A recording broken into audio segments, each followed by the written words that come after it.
Hello সবাইকে। তো তোমরা সবাই কেমন আছো? আশা করি সবাই ভীষণ ভালো আছো। আর আমি কি বলবো বুঝতে পারছি না, ভালো আছি না খারাপ আছি। একদিক দিয়ে দেখতে গেলে খুশির খবর আসতে চলেছে, আবার একদিক দিয়ে কিন্তু ভীষণ পেনফুল একটা নাইট গিয়েছে আমাদের। সেই দিন তারিখ ছিল 24 তারিখ। তো 24 তারিখ সকালবেলা থেকে ওই বেবি হওয়ার আগে যে সিমটমগুলো দেখা দেয়, সেই সমস্ত সিমটম আমার শরীরের মধ্যে দেখা দিয়েছিল। কোনো পেন ছিল না, একদম ফ্রি ছিলাম।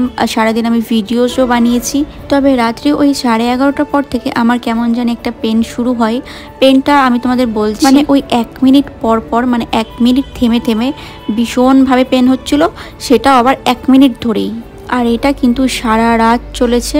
সকালের দিক করে হালকা একটু কমেছে, বাট সারা রাত চলেছে। আর আমাদের তেমনভাবে ব্যাগ প্যাকিং করা ছিল না, তাই ভাবলাম সকালের দিক করে ব্যাগটা প্যাকিং করি। আর আমরা যেখানে থাকি তার নিচেই হচ্ছে নার্সিং হোম, তো এর জন্য বেশি কিছু নিইনি, যেইটুকু প্রয়োজন সেইটুকু নিয়েছি। কারণ পরে যদি কিছু লাগে তাহলে তো উপর থেকে আমরা নিয়ে যেতেই পারবো, এই ভেবে বেশি কিছু নিই। আর এই যে বেশ ভালোই ব্যাগ প্যাকিং করছিলাম, তবে হঠাৎই আমার আবার পেন শুরু হয়। আর এই পেনটা কিন্তু একদমই অল্প টাইমের জন্য। বেবি হওয়ার আগে কি এই সমস্ত জিনিসগুলো হয়? মানে কন্টিনিউ ব্যথা হচ্ছিল না, ওই যে থেমে থেমে যেটা বললাম। তো কেউ যদি জেনে থাকো তাহলে প্লিজ আমায় জানিও। যখন ব্যথা হচ্ছিল আমাকে দেখলে বুঝতেই পারবে যে কি ব্যথা হচ্ছিল, মানে এটা বলার ভাষা নেই, এত ব্যথা হচ্ছিল।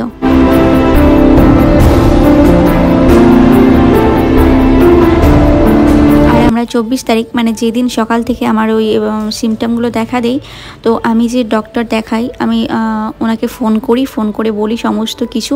তো উনি আমায় বলে যে এইসব বেবি হওয়ার আগের সিমটম আর মানে ওই লেবার পেন ওঠার আগে যে সিমটমগুলো হয় সেটাই নাকি। আর আমায় ডক্টর জিজ্ঞেস করে যে আমার কোনো পেন হচ্ছে নাকি। তো তখনই বললাম যে আমার কোনো পেন হচ্ছিল না।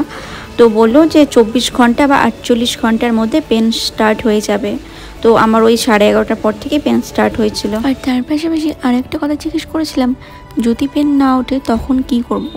তো স্যার বলেছিলেন একবার অ্যাডমিট করে দিতে, তার আগে উনি আমি একবার চেক আপ করবেন। তো মাঝখানে বেশ অনেকটা সময় গিয়েছিল এসব ঘুষাঘুষি করতে। আর তারপরে তো আমার পেটে একটু একটু করে ব্যথা করছিলই, তবে আগের রাত্রির তুলনায় হালকা কম ব্যথা হচ্ছিল আমার। আমরা এবার বেশি রিস্ক না নিয়ে ভাবলাম এবার নিচে যাই, নিচে গিয়ে দেখি কি করতে বলে না। আর আমার যেহেতু এরকম অবস্থা, মানে ওই বেবি আসার টাইম যেহেতু হয়ে গিয়েছিল, তাই আমরা আমার শ্বশুরবাড়িতে খবর দিয়েছিলাম। সেখান থেকে আমার শাশুড়ি মা, ননদ এরা সবাই এসেছিল।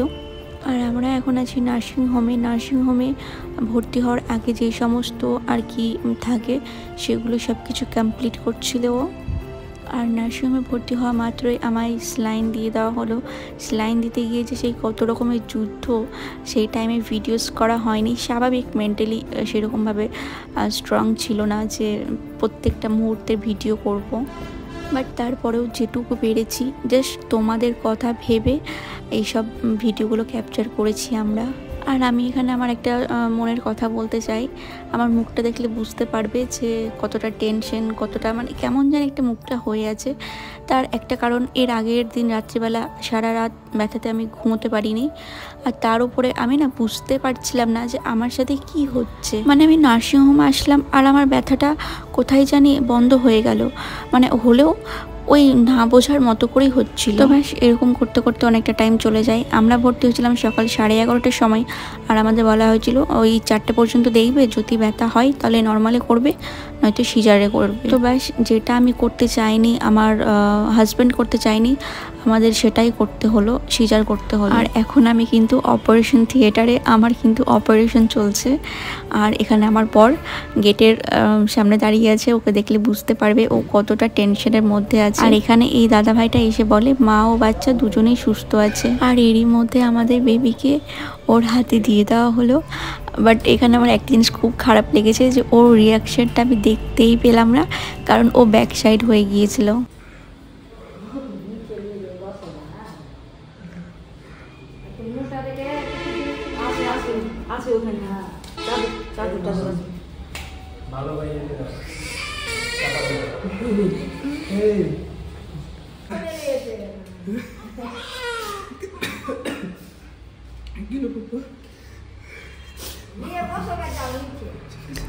তো ওর রিয়াকশন তো দেখলেই কিভাবে কান্নাকাটি করছিল। এবার তোমাদের বলি যে আমাদের ছেলে হয়েছে নাকি মেয়ে হয়েছে। তো আমরা দুজন মন থেকে যা চেয়েছি আমাদের ঘরে কিন্তু সেটাই এসেছে। তো আমাদের হয়েছে বেবি গার্ল, আমাদের মেয়ে হয়েছে। জানো তো আমরা দুজন তো এখন পর্যন্ত বিশ্বাসই করতে পারি না যে আমাদের সত্যি সত্যি মেয়ে হয়েছে। কেমন লাগছে বাচ্চাকে নিয়ে? অনেক খুশি। তুমি আস্তে আস্তে কথা বলছো। প্রচণ্ড খুশি। কতটা বলো ভাষা না, মানে কতটা খুশি। আর মেন কথা যেটা চেয়েছি সেটা হয়েছে। বলেই দিলে তাহলে সবাই তো বুঝেই যাবে। বলবো না কি হয়েছে। ওরা আমার ব্ল্যাঙ্কেটটা এক হয়ে গেছে, তাই না? আর আজকে প্রায় 4 দিন পর আমি উঠে বসতে পেরেছি। তবু অনেক কষ্ট করে, কি সেই কষ্টের কথা কি আর বলবো।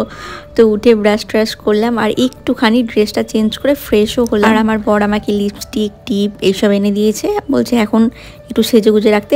আর জানো ফাউন্ডেশনও এনে দিয়েছিল, বাট আমি ফাউন্ডেশন লাগাইনি। আরাম লাগছে? কতদিন পরে খেয়ে, কতদিন পরে খেয়ে সুস্থ লাগছে তোমায়? আজকে কদিন চলছে? আজকে 3 দিন। Day 3 of delivery.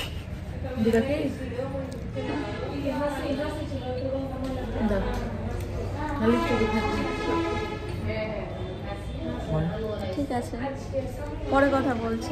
আচ্ছা ঠিক আছে। তোমার আমার কাছে তো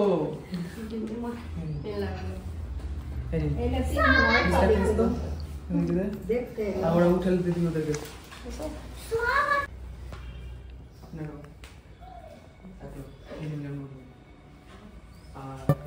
আর মেয়ে হয়েছে সেই খুশিতে না জানি কতজনকে মিষ্টি খাইয়েছে ও, কি বলবো তোমাদের। আজ আমার 7 দিন হয়ে গিয়েছে আর আজকে আমি যাব বাড়ি। তো ভীষণই মজা লাগছিল। আর নার্সিংহোমটা দেখলে কত ফাঁকা হয়ে গিয়েছে। আমি বাড়ি ছিলাম শুধুমাত্র বাড়ি যেতে। তো আমার বর এখানে ছিল না, মানে ওর একটা কাজ পড়ে গিয়েছিল বলে আমাদের একটুখানি লেট হয়ে গেল। তো ফাইনালি আমি, আমার বাচ্চা, তোমাদেরও পুচকুশো না, আজকে যাবে আমাদের সাথে বাড়ি।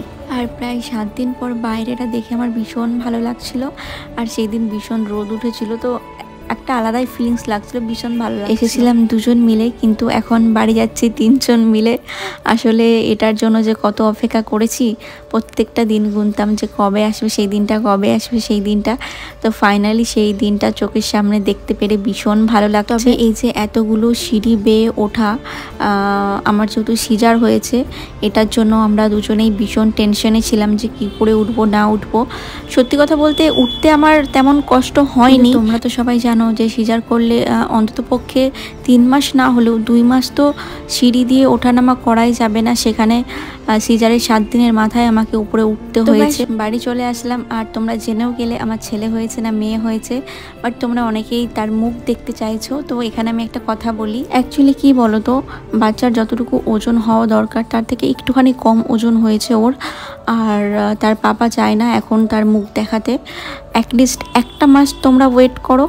আমি জানি তোমরা আশা করি বুঝবে আমাদের ব্যাপারটা। তো প্লিজ একটুখানি ওয়েট করো আর একটুখানি আমাদেরকে সাপোর্ট করো আর বোঝার চেষ্টা করো প্লিজ। এটা আমার তোমাদের কাছে রিকোয়েস্ট।